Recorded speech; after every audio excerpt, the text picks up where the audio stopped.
The spirit consciousness की दुनिया में आपका स्वागत है।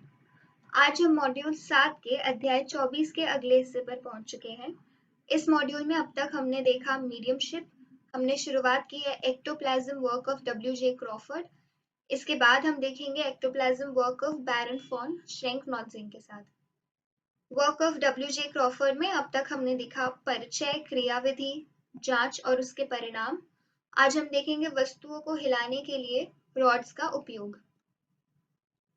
इसमें सबसे पहले हम देखेंगे वस्तुओं को अपनी जगह से हिलाने की विधि 1, विधि 2, उपयुक्त विधि चुनना और आखिर में माध्यम और सिटर्स पर हिलती वस्तुओं का किस तरह से प्रभाव होता है। शुरुआत करेंगे विधि 1 के साथ। वस्तुओं को अपने जगह से हिलाने की विधि 1।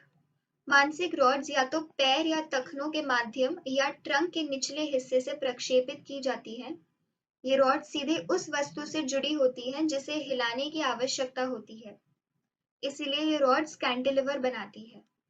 जब वस्तु को क्षैतिज रूप से हिलाने की आवश्यकता होती है, रॉड्स आमतौर पर टेबल पैरों से जुड़ी होती है। इसे अगर मैं आपको एक चित्र से समझाना चाहूँ तो मान लीजिए कि ये टेबल है और ये माध्यम का पैर। रॉड्स यहाँ से होते हुए इस टेबल तक पहुंचती है। जब वस्तु को ऊपर उठाना या लगाना होता है, यानी अगर इस टेबल को ऊपर उठाना हो या लगाना हो, ये रॉड समाप्ति बिंदु पर एक मशरूम की तरह फैली हुई होती है।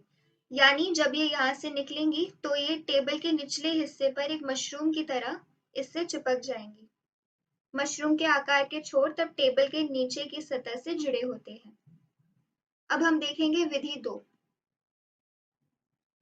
रॉड जो माध्यम के शरीर से निकलता है वह जमीन से जुड़ता है। इस कनेक्शन से वे उस वस्तु की ओर बढ़ते हैं जिन्हें हिलाने की आवश्यकता होती है। इसीलिए कैंटिलीवर के बजाय एक तरह का पहला लिवर बनता है। वजन और पावर के बीच इस लिवर का आधार। रॉड के अंत को विशेष रूप से तैयार करने की आवश्यकता होती है ताकि वह फर्श या टेबल जैसी सतह को छूने या जोड़ने में सक्षम हो सके। यह रॉड के उस हिस्से को बाकी हिस्सों की तुलना में मोटा बनाकर किया जाता है।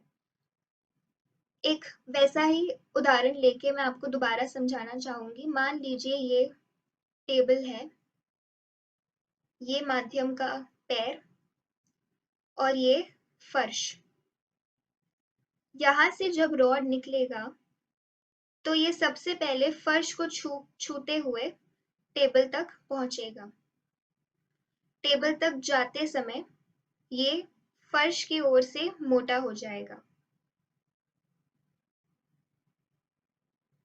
ऐसा लगता है कि यह कार्य थकाऊ और उसमें समय और ऊर्जा की आवश्यकता है, इसलिए रॉड के जिस हिस्से को सतह के साथ संचार करने की आवश्यकता होती है उसे हमेशा न्यूनतम रखा जाता है। जिस विधि से रॉड सतह को पकड़ती है वह सक्शन द्वारा होती है। कभी-कभी इन सकर्स को लकड़ी पर चलते समय और उसे पकड़ते समय सुन सकते हैं। नरम क्ले का उपयोग करके नरम क्ले की पकड़ने की क्रिया को आसानी से प्रदर्शित किया जा सकता है। अब हम देखेंगे उपयुक्त विधि चुनना। किस उद्देश्य के लिए क्या विधि? कैंटिलीवर विधि का उपयोग वस्तुओं को हिलाने या उठाने के लिए किया जाता है जो हल्के होते हैं। भारी वस्तु या जोरदार बल के गुजरने के लिए रॉड्स जमीन से जुड़े होते हैं। अब हम देखेंगे माध्यम और सिटर्स पर हिलती वस्तुओं का प्रभाव। जब कैंटिलीवर विधि को अपनाया जाता है, तनाव का एक बड़ा हिस्सा माध्यम और बहुत छोटा हिस्सा सिटर्स द्वारा वहन किया जाता है। इस हिस्से को सामान्य यांत्रिक उपकरणों जैसे कि वजन मशीन या स्प्रिंग बैलेंस का उपयोग करके आसानी से निर्धारित किया जा सकता है। उदाहरण के लिए यदि कैंटिलीवर विधि द्वारा एक टेबल को हवा में निलंबित किया जाता है, माध्यम का वजन टेबल के वजन के लगभग 95% तक बढ़ जाएगा और सिटर का वजन 5% बढ़ जाएगा। जब रॉड्स फर्श से जुड़ी होती है, निलंबित टेबल का वजन सीधे फर्श तक पहुंच जाता है। बढ़ने के बजाय माध्यम का वजन घटता है। यह एक्टोप्लाज्म के वजन के कारण है जो रॉड का हिस्सा बन जाते हैं, अंत में फर्श से जुड़ा होता है। यह देखा गया है कि माध्यम का वजन लगभग 35 पाउंड तक गिर जाता है। एक अन्य उदाहरण में जब एक्टोप्लाज्मिक संरचना दबाव में नहीं थी, तो माध्यम का वजन लगभग 54 पाउंड कम हो गया। माध्यम का वास्तविक वजन लगभग आधा। वस्तुओं के उत्तोलन के दौरान यानी लेविटेशन के दौरान माध्यम की दृष्टि कठोर हो जाती है। मांसपेशियां लोहे की तरह दृढ़ हो जाती है, मुख्य रूप से हाथ की मांसपेशियों तथा इसके अलावा पूरे पेशी प्रणाली। हालांकि आगे के विश्लेषण में डब्ल्यू.जे. क्रॉफर्ड ने पाया कि मांसपेशियों की कठोरता पूरी तरह से गायब हो गई थी। इन घटनाओं के निर्माण में कुछ ऑस द्वारा माध्यम और सिटर स्थायी रूप से अपना वजन कम करने लगते हैं। माध्यम से अधिक वजन घटाने वालों को अनुभव हो सकता है।